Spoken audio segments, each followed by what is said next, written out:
नमस्कार। हमारे साप्ताहिक कार्यक्रम समाचार दर्शन में आपका स्वागत है। मैं हूं राशिद अहमद खान। आज के इस अंक में सुनेंगे विभिन्न जिलों की गतिविधियों पर विशेष रिपोर्ट। शुरुआत करते हैं इस अंक की। सतना जिले में भी एडॉप्ट इन आंगनवाड़ी कार्यक्रम प्रारंभ किया गया है। क्या है यह कार्यक्रम और सतना जिले में इस पर किस तरह कार्य किया जा रहा है, और जानकारी दे रहे हैं हमारे संवाददाता लाल बहादुर तिवारी। मध्य प्रदेश में संचालित आंगनबाड़ी केंद्रों के सुदृढ़ीकरण और बाल रुचि अनुरूप बनाने तथा सेवाओं के उन्नयन के लिए एडॉप्ट इन आंगनबाड़ी कार्यक्रम प्रारंभ किया गया है। इसी क्रम में सतना जिले के जनप्रतिनिधि, समाज सेवी, व्यापारिक प्रतिष्ठान, औद्योगिक संस्थाएं, प्रतिष्ठित नागरिक सहित शासकीय अधिकारी और कर्मचारी भी उत्साहपूर्वक अपना रजिस्ट्रेशन कर एक एक आंगनबाड़ी केंद्र को गोद ले रहे हैं। जिले में अब तक विभिन्न परियोजना अंतर्गत नागौद, मैहर, चित्रकूट, अमरपाटन, सतना, सोहावल, उचेहरा, रामनगर, रामपुर, बघेलान में 2547 आंगनबाड़ी केंद्र गोद लिए गए हैं। जिले में कुल 14 बाल विकास परियोजना अंतर्गत कुल 3034 आंगनबाड़ी केंद्र संचालित है। अच्छी बात तो यह है कि नागौद 2, चित्रकूट 2 और अमरपाटन परियोजना अंतर्गत 100% आंगनबाड़ी केंद्र गोद लिए जा चुके हैं। गोद लेने वाले लोग आंगनबाड़ी केंद्रों और उससे लाभ लेने वाले बच्चों की हर जरूरत का ख्याल रख रहे हैं। केंद्रों में बच्चों के लिए आउटडोर, इंडोर सामग्री, खिलौने, टेबल, कुर्सी, यूनिफॉर्म, जूते, चप्पल, स्वेटर, छाता, पुस्तकें, पंखे, लाइट, कूलर, दरी, मैट आदि अन्य आवश्यक सामग्री की पूर्ति के भी कार्य किए जाएंगे।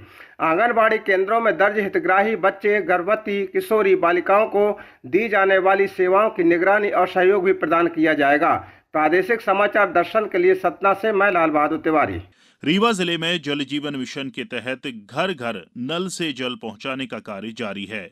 पिछले दिनों मुख्यमंत्री शिवराज सिंह चौहान ने वर्चुअली जुडमानिया गांव की महिलाओं से संवाद किया, और जानकारी दे रही हैं हमारी संवाददाता आरती श्रीवास्तव।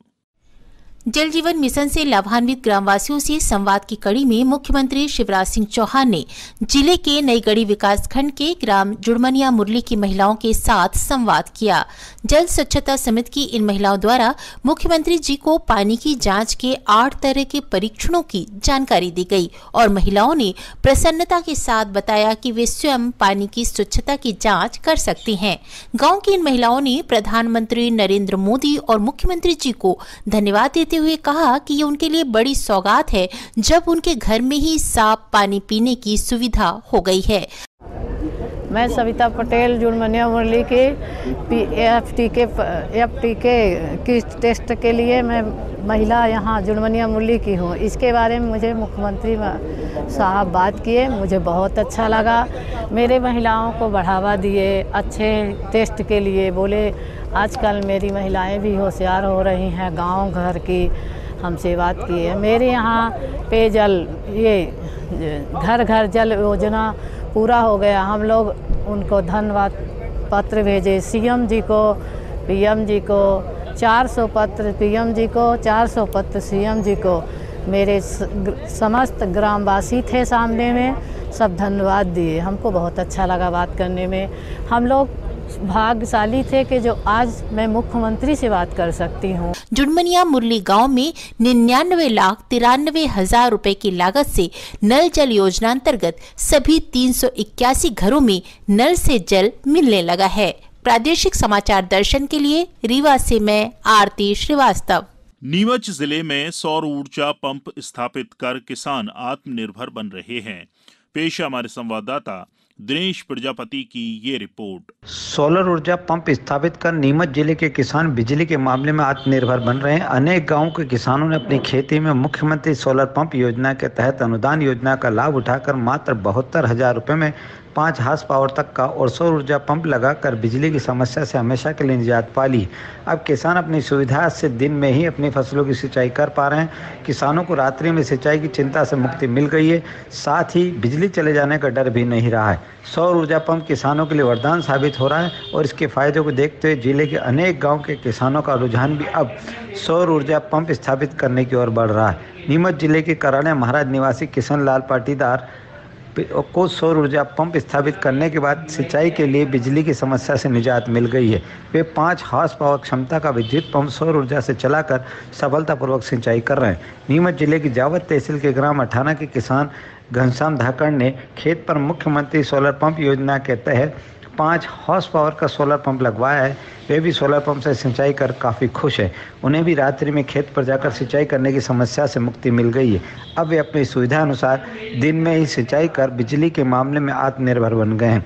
इसी तरह नीमच जिले के कई किसान हैं जो सोलर ऊर्जा से सिंचाई कर काफ़ी लाभान्वित और आत्मनिर्भर हुए हैं। इनमें पिपलोन निवासी केशर भाई पति मदन लाल पाटीदार, भरत पाटीदार, पिपलोन के जमुना लाल, यशवंत पाटीदार, भूपेंद्र पाटीदार, लोध के किसान सुनील धाकड़ ने भी इस योजना के तहत अपने खेतों पर बिजली के बजाय सोलर पंप के इस्तेमाल करके सिंचाई की योजना में लाभान्वित होने का लाभ प्राप्त किया है।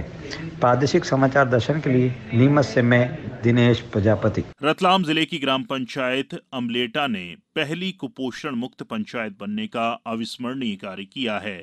पेश संवाददाता अदिति मिश्रा की ये रिपोर्ट। रतलाम जिले की एक ग्राम पंचायत ने पूर्णतः कुपोषण मुक्त ग्राम पंचायत बनने का एक अविस्मरणीय कार्य हासिल किया है। महिला एवं बाल विकास विभाग की परियोजना रतलाम ग्रामीण क्रमांक 2 की ग्राम पंचायत अमलेटा जिले की पहली कुपोषण मुक्त ग्राम पंचायत बनी है। समेकित पोषण प्रबंधन कार्यक्रम के तहत इस गांव में विशेष कार्य किए गए और सभी कुपोषित बच्चों का पूर्णतः इलाज किया गया है। जिला कार्यक्रम अधिकारी रजनीश सिन्हा और सहायक संचालक अंकिता पंड्या के निर्देशन में पर्यवेक्षक रेखा व्यास द्वारा कार्यकर्ता रंबा कटारिया, राजकुमारी चौहान और सहायिका सावित्री कटारिया और दुर्गा कटारिया के द्वारा यह कार्य किया गया। इसके तहत ग्राम पंचायत में 0 से 6 वर्ष उम्र समूह के 177 बच्चों का नियमित वजन, लंबाई, ऊंचाई का माप लिया गया। उम्र के अनुसार प्रत्येक बच्चों का चिन्हांकन किया गया। अति कम वजन की श्रेणी में आए बच्चों को सामुदायिक स्तर पर कुपोषण निवारण के लिए भर्ती करवाकर इलाज भी दिया गया। इसके अलावा ग्राम पंचायत और अन्य विभागों की मदद से बच्चों के माता पिता से गृह भेंट करके उन्हें समझाइश भी दी गई। पोषण, खान पान और अन्य तरीकों से भी बच्चों के स्वास्थ्य में सुधार लाया गया। आयुष विभाग द्वारा बनाए गए विशेष तेल का भी 21 दिनों तक सेवन करवाया गया। नतीजा यह निकला कि सभी विभागों की मिलीजुली इस मेहनत से ग्राम पंचायत पहली कुपोषण मुक्त ग्राम पंचायत बनने में सफल हुई है। रतलाम से समाचार दर्शन के लिए मैं अदिति मिश्रा। रायसेन जिले में धान की खेती के प्रति किसानों के बढ़ते रुझान के कारण गेहूं की फसल की बोनी इस बार कम हुई है और जानकारी दे रहे हैं हमारे संवाददाता दीपक कांकर। रायसेन जिले में धान की खेती के प्रति किसानों के बढ़ते रुझान के कारण गेहूं की फसल की बोनी इस बार कम हुई है। खरीफ फसलों में जहां रायसेन जिले में पूर्व में सोयाबीन की खेती बहुतायत से की जाती थी, लेकिन उत्पादन में हुई बड़ी गिरावट और किसानों की लागत ना निकलने से पिछले कुछ सालों से किसान धान की खेती में अधिक रुचि ले रहे हैं। धान की फसल की कटाई विलम्ब से होने के कारण किसान गेहूं के स्थान पर कम समय की फसलों में चना और मसूर की खेती कर रहे हैं। ये फसल गेहूं की फसल से कम समय में कट जाती है और पैदावार भी अच्छी मिलती है। जिले में कृषि विभाग ने इस बार 2,70,000 क्षेत्र में गेहूं की फसल बोने का लक्ष्य रखा था, जिसमें 2,69,000 हेक्टेयर क्षेत्र में गेहूं की बोनी हुई है, जबकि पिछले साल किसानों ने चने की 1,15,000 हेक्टेयर क्षेत्र में बोनी की थी, जो इस बार बढ़कर 1,26,000 हेक्टेयर हो गई है। जिले में धान की फसलों में अच्छे मूल्य होने के कारण भी किसान धान की फसल के प्रति आकर्षित हुए हैं। प्रादेशिक समाचार दर्शन के लिए रायसेन से मैं दीपक कांकर। सीहोर जिले में प्रधानमंत्री ग्रामीण आवास योजना को लेकर जहां लक्ष्य पूर्ति समय अनुसार की गई है, वहीं फिलहाल जिले में शेष बचे आवासों के निर्माण की प्रगति लगातार जारी है। ज्यादा जानकारी दे रहे हैं हमारे सीहोर संवाददाता प्रदीप सिंह चौहान। सीहोर जिला प्रधानमंत्री ग्रामीण आवास योजना के क्रियान्वयन में फिलहाल मध्य प्रदेश में 15वें स्थान पर चल रहा है। वर्ष 2011 की सामाजिक आर्थिक जाति जनगणना के आधार पर जिले में कुल 38,419 हितग्राही पात्र पाए गए थे। इन सभी हितग्राहियों का राशि आवंटन सरकार से 100% प्राप्त हुआ तथा जिले में SECC में सम्मिलित समस्त पात्र परिवारों को आवास स्वीकृत कर निर्माण पूर्ण किया जा चुका है। प्रधानमंत्री ग्रामीण आवास योजना अंतर्गत जिले में योजना प्रारंभ होने से वर्तमान स्थिति में कुल 38,334 आवास का लक्ष्य प्राप्त हुआ था, जिसके विरुद्ध जिले में 35,150 आवास पूर्ण कर लिए गए हैं, जबकि वर्तमान में 3,215 आवास का कार्य अंतिम अवस्था में चल रहा है। इस बारे में ज्यादा जानकारी देते हुए जिला पंचायत के प्रधानमंत्री ग्रामीण आवास योजना के प्रभारी राजेश राय ने बताया। सीहोर जिले में प्रधानमंत्री आवास योजना के प्रारंभ से अभी तक कुल 38,419 आवास का लक्ष्य प्राप्त हुआ था, जिसके विरुद्ध जिले में 35,150 आवास का निर्माण करा लिया गया है। जिले के ग्रामीण विकास विभाग का जो मैदानी अमला है, उसकी अथक मेहनत का ही प्रयास है। उसका परिणाम है कि जिले में आज SECC 2011 में सम्मिलित कुल पात्र परिवार 38,419 में समस्त हितग्राहियों का आवास का आवंटन किया जा चुका है। गत वर्ष हमें जो 2021 में जो लक्ष्य प्राप्त हुआ था वो 5,828 का था। यह लक्ष्य हमें थोड़ा देर से विलंब से प्राप्त हुआ था। उसके बाद कोरोना की दूसरी लहर का प्रारंभ हो गया, इस वजह से थोड़ा सा प्रगति प्रभावित हुई है हमारी। लेकिन हमें आता है कि आगामी 30 मार्च तक हम 100% लक्ष्य की पूर्ति कर लेंगे और जिले में जितना आवास का आवंटन हमें प्राप्त हुआ है उसको हम पूरा कर लेंगे। उसके विरुद्ध हम आवास निर्माण पूर्ण कर लेंगे।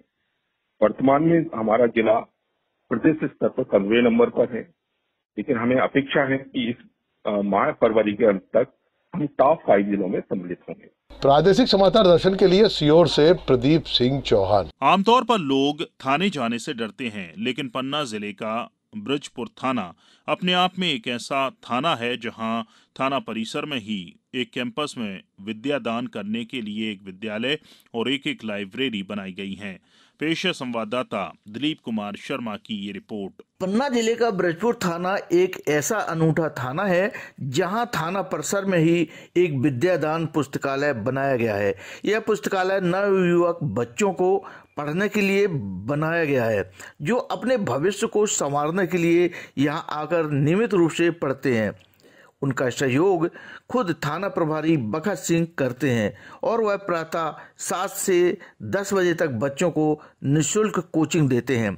वास्तव में यह थाना उन 9 युवकों और बच्चों के भविष्य को संवारने के लिए काफी है जो आर्थिक तंगी के चलते पढ़ाई नहीं कर पाते। इन होनहार बच्चों को थाना प्रभारी कक्षा 4 से लेकर UPSC तक की तैयारी कराते हैं।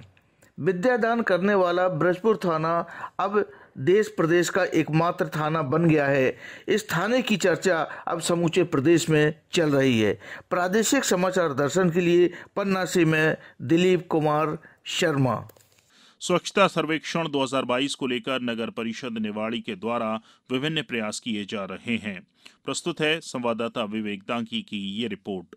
स्वच्छता सर्वेक्षण 2022 को लेकर के नगर परिषद निवाड़ी स्वच्छता जागरूकता को लेकर विभिन्न कार्यक्रमों का आयोजन माह फरवरी में करने वाली है, जिस पर पोस्टर प्रतियोगिता, निबंध प्रतियोगिता जैसे विभिन्न आयोजन भी होंगे। वहीं नगर परिषद के द्वारा इस समय सूखा गीला कचरा प्रबंधन को लेकर के कार्य किए जा रहे हैं। इसके साथ ही नगर को स्वच्छ सुंदर बनाने के पूरे प्रयास किए जा रहे हैं और विभिन्न आयोजन आगामी मार्च माह में भी किए जाएंगे।